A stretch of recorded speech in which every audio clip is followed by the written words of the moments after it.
So, another Premier League season, more laughs. The United and Spurs revolution seem to hit a bit of a fork in the road. Not easy at the top. I thought Carrick, if he started the wheel of Man United at the start of last year, I thought they'd be challenging with Arsenal. It's not easy at the top of the league. We'll come to those teams in a minute. Welcome back to My Lab, the SEN Dad. I'm going to try and do a football video every week, predictions, reviews, so forth. See how we get on. Obviously, it's difficult with all my various commitments, but just back from France, absolutely knackered. Thought I'd upload a quick video on a Sunday evening to start and celebrate the start of the Premier League. Obviously, doing predictions after the first week. Listen, SEN parenting, that's what you got to do. Pretty difficult to stay on top of things. Right, so yeah, pretty good weekend all in all, with United losing, Spurs losing, City not looking great, Liverpool drawing, and Arsenal winning on Friday. Yeah, what's this I've got here? Yeah. Still champions. Let's see if we can retain. So the first prediction, I think, is who's going to win the league. I do think it's going to be Arsenal, obviously biased, but they've got a settled team. Arteta's been there 6 years. Just got Konza in. There's more depth. Obviously, the injury to Saliba's a huge problem. It looks like Saka's in fine form. You know, he hasn't been fit, I think, the last 2 years. Looks absolutely flying fit now. Looks like they're going to get 6 million for Martinelli, which enables them to go and sign some sort of attacking player, whether that be Alvarez or someone else. We'll do a video about Martinelli as well. It's a bit of a sad end, that, but you know, that's football. City, without Rodri and Bernardo Silva, two world-class players. You know, two players that lead in their own ways. Bernardo, a little bit of a wind-up merchant, but always very, very good. Rodri, someone who's a bit more vocal, a bit more of a traditional leader. Always 7 out of 10 every week as a standard, often 8s and 9s. Replacing those sorts of players is very difficult. You've also lost Kevin De Bruyne in recent years. They've managed to cobble through with that. But I feel like it will catch up with them. They've got Elliot Anderson in today, who went down injured today. Hopefully he's all right.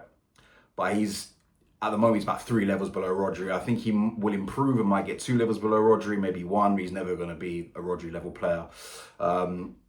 New manager Enzo Maresca. I think he's a talented manager, Enzo Maresca. He saw that at Chelsea. He started at Parma, where it all went wrong for him. Then he went to Leicester, had a very good squad, but got them promoted. Was doing well at Chelsea, then fell out with the board and looked like he was angry to move to City. So it's going to be interesting to see how he does there. He's a young manager learning his trade still. Got a win today, and you know, he brought Shirky on. Shirky's got started, changed the game. And they got the win. If they'd lost or drawn that first game, particularly after losing the Community Shield and being so poor in that game, yeah, they needed to get a result. So I think that's quite important, but I don't see them catching Arsenal. Liverpool today, scraped to draw. Iriola's a very talented manager as well, but their team is all a bit all over the place. They've got Ekitike out injured. They still can't get anything out of Isak. They still can't get much out of Wirtz. That's a bit of a rebuilding project. They're still kind of rebuilding after the Klopp era. You know, Slot was able to evolve the team quite well in his first season, tried to do too much in the second, and you know, they're recovering from some of those mistakes a little bit now. So I feel like it is Arsenal's to lose. I'm going to do something different. Top scorer is going to be Haaland. It's going to be interesting to see if Thiago can get the second. That'd be interesting. But I'm going to go with the assist. Now, Fernandes got that last year, and I think he broke the assist record or leveled it. Fantastic season he had. A really, really good player, Bruno Fernandes. Not the best start, but I'm sure he'll improve. I'm going to go with Shirky. Now, Shirky's not my favourite player. I think he's a wonderful footballer. He's a bit like an old school kind of flair player, you know, a bit of a luxury player. Doesn't always track back, not always in the right position, but he's so good on the ball. He's so strong on the ball, and his vision's fantastic. He changed the game today, got the assist. Guardiola with a brilliant finish as well. You know, it was given offside, but actually it was, you know, a good yard onside in the end. I think he's going to be top of the assist table, but I'm going to go talk about second for this. I'm going to go with Martin Odegaard. He's had 2 difficult seasons. He had that really bad ankle injury that he got for Norway. He had his moments last year. He got that assist to set up Trossard for that huge goal at the London Stadium as it is now.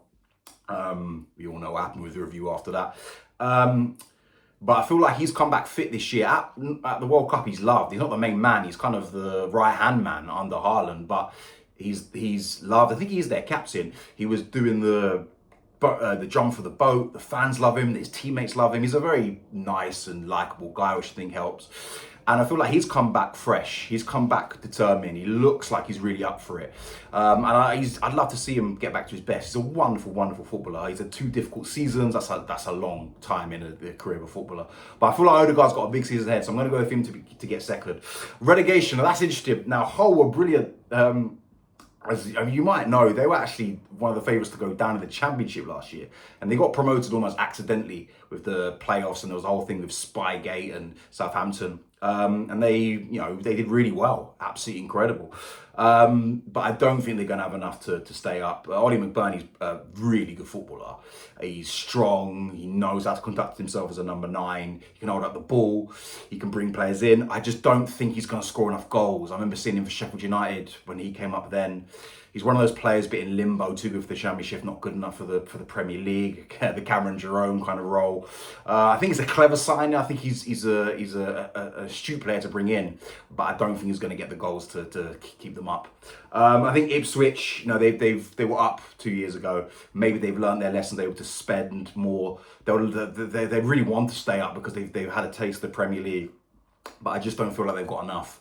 And my wild card, I'm going to go with Nottingham Forest. I feel like Nottingham Forest are flirting a little bit too much with are they a European team? Are they a team in the relegation? They've got Marinakis, who's ambitious owner, does a lot of good things, but also a bit wild. We saw the whole acrimonious falling out of Espirito Santo. He built a really good counter-attacking team with people like Kanamatsu and Adoy breaking quickly, being very strong defensively, people like Murillo. Obviously, they brought Hanjin, that didn't work.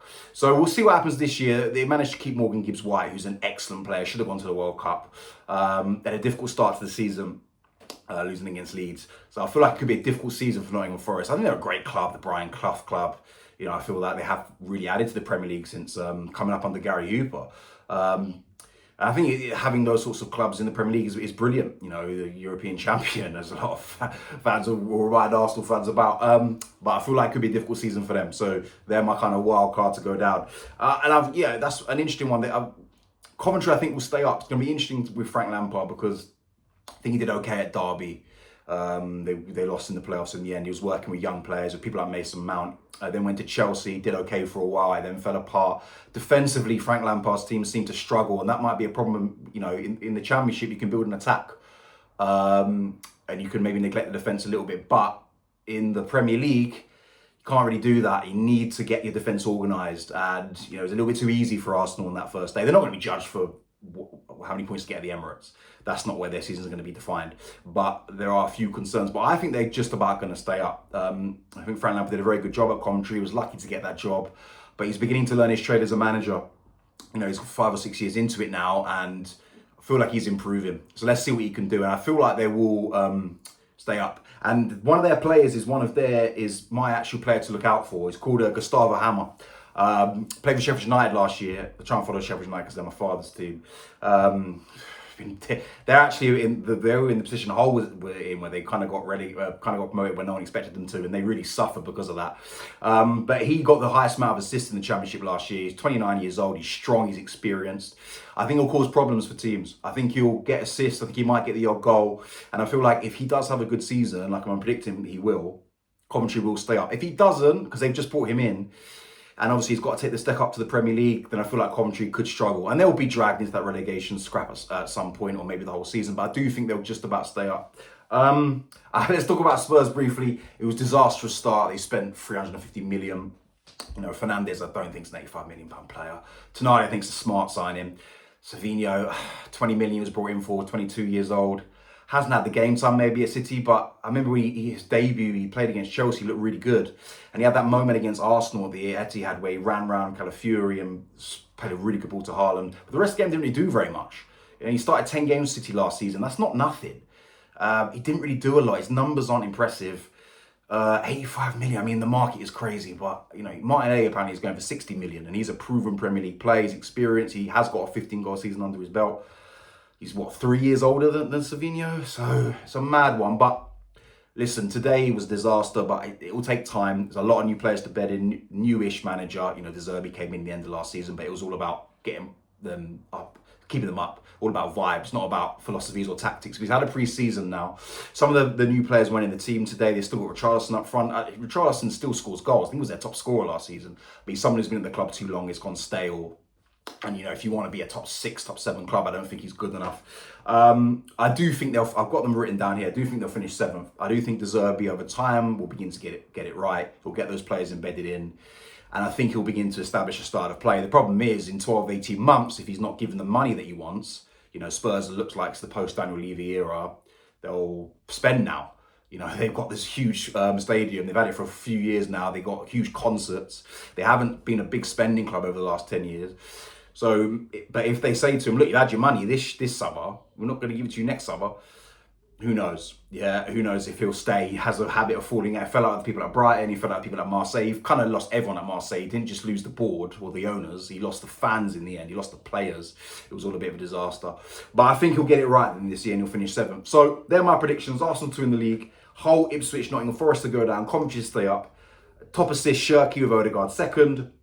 I'll do more predictions of the season. As I said, I'm going to try and do some football talk every week with a SEN video once or twice a week. We'll see how we go. Any predictions that you want to share, anything you disagree with, put it in the comments. Thanks for watching.